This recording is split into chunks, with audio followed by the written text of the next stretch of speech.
Hey guys, so this is us inside the Mitsubishi Express 2009 model that we recently purchased. This is the result of us losing our jobs. I thought we were going to say that later. Oh.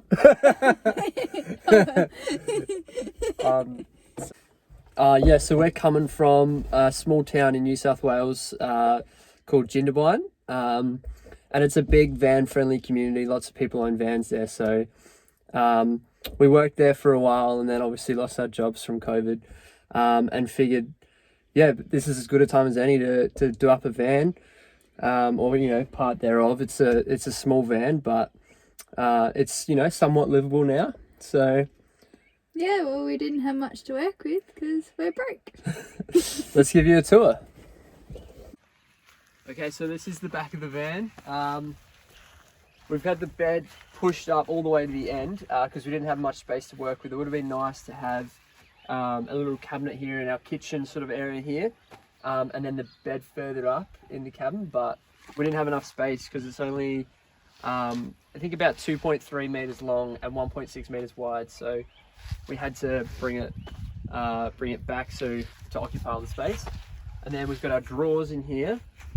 It's nice, it's got a little push mechanism to open so it doesn't open while you're driving. And at the moment we've got all our clothes in there. It's a bit chock-a-block. No dividers.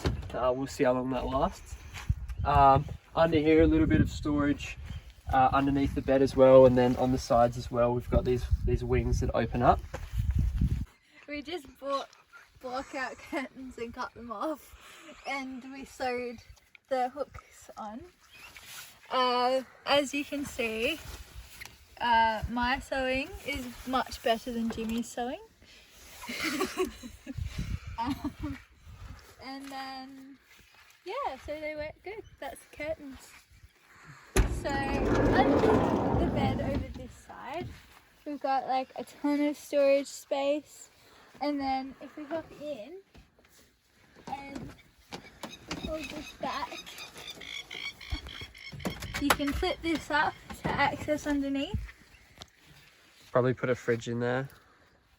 And we can afford a fridge. So you might be thinking, how is our bed going to work because it's not long enough. We've came up with a way. Okay, so under here we've got two little things that slide out that we trim to fit. And then in here they slide on to create one long sort of bed. and then we've got our bed and we've got some storage space under there still. And so that's how we're going to sleep. We'll see how long it stays like that and how often we want to pack it up because maybe we just leave it like that. Okay, and here we've got our drawer that we made. We've got a little lock here because these slides don't stop it from coming out when we're driving. And then this comes out and we can lock it open here so it doesn't slide in when we're cooking. A little fold out table along with the gas cooker here, some food storage and pots and pans and all that sort of stuff. Little magnet rack for our knives, which is handy.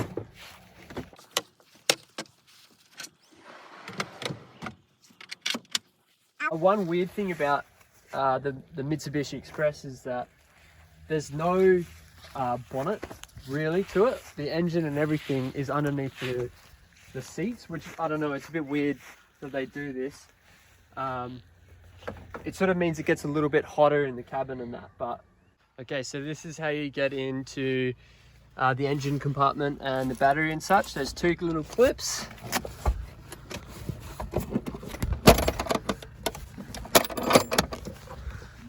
And then it lifts up.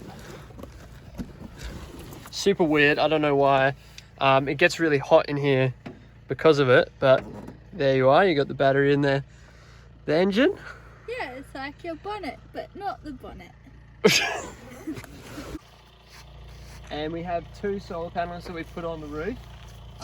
Together they make up 250 watts. And it was super easy to do it. I've never done anything really electrical in my life, and it was very straightforward. So if you think about doing it to your van, don't be intimidated because it is easy. Underneath here it has a regulator, and and it came with the solar panel, which is nice. And when we mounted it, we put a little pool noodle to stop the glass from banging against the basket there. Okay, so it's getting dark now, so we'll get the light out. This is one of our 3 lights that we have, all purchased from Bunnings. We've been there about 14 times the last 2 weeks. So coming into the battery, in here we have our second battery. We've just got it in a battery box, and the power from the solar panel comes through the Anderson plug. And then this then powers our inverter. Here we've got 2 AC outlets and a USB input. And this is a 1500 watt pure sine wave inverter. I think it surges up to 3000 watt or something.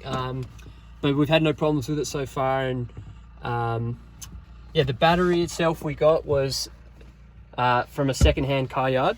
We got it for like $30, and so far it's been holding charge and it's been working. And yeah. Make it a bit more pretty, I guess. We got some fairy lights from Bunnings and stuck them up just with sticky tape, and I'm very happy with that.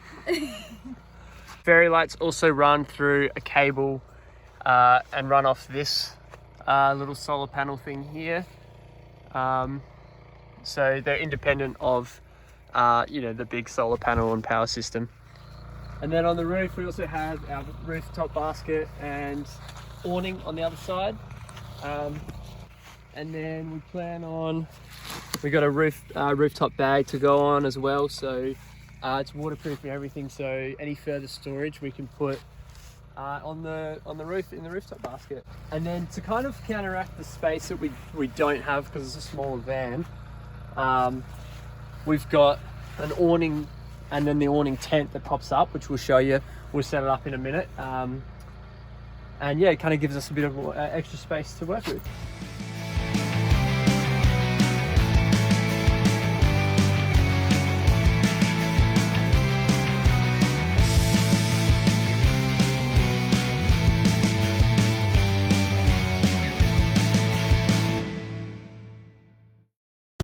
A few moments later.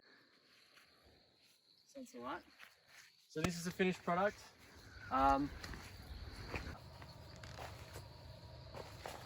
So in here we've got a little puzzle piece rubber floor in there, and then if it's raining or anything we can cook undercover. And yeah, this is where we're going to set up for the evening and spend our first night in the van.